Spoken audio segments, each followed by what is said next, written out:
Hello everybody, welcome back to a new video on my channel. My name is Glenn Vanderbeke, I'm a landscape photographer from Belgium and I make little videos about my little adventures in my little country.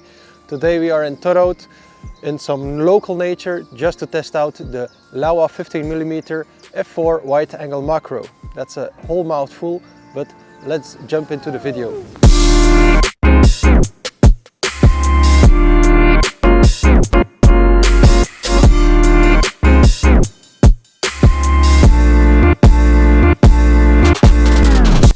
As the name suggests, it's a wide-angle macro with a 1:1 magnification, which means you can approach your subject very closely and still include some of the background.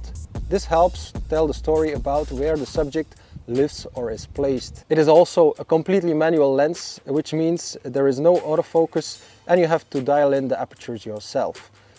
This lens goes from f4 to a f32.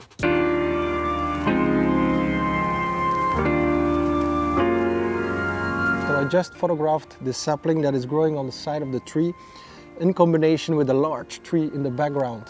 I used a little bit of full flash to brighten up the scene. I also have a flash on the ground that is lighting the sapling from the ground up. My settings are f22, 1/80th of a second and ISO 2000.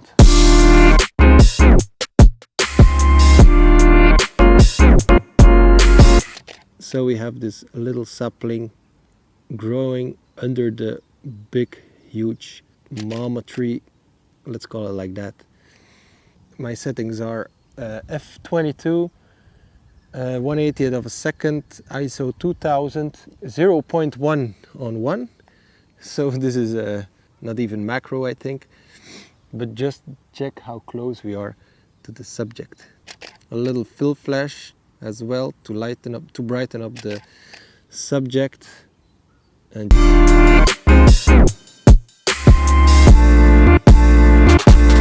I must say this lens is very hard to use when used handheld because it's so fragile to miss your sharpness. Even if you shoot at f16, f22, the depth of field is very narrow. I've also been using some fill flash because when you approach your target, your subject too close, this lens will cast a shadow onto the subject. So I use some fill flash just to flash the shadow away.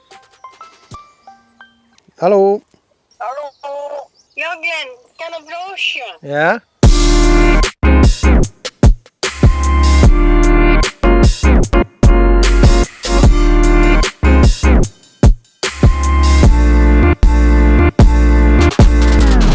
And this lens is not only great for macro photography, you can also use it for landscape or architectural photography, thanks to its wide-angle view of 110 degrees, but also this handy shift function.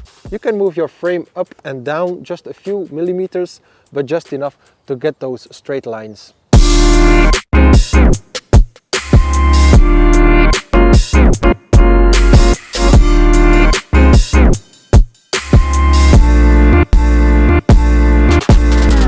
Oh my god, this is gonna be the image of the year. Just look at that sun flare. It's like it's picking up the mouse to the heaven. But just look how close I am to the subject. What is this? It's one finger away. It's 0.4 to 1. So this is not even the closest this lens can be. For the settings, I am at 1/80th of a second, f22, yes, f22, and ISO 100.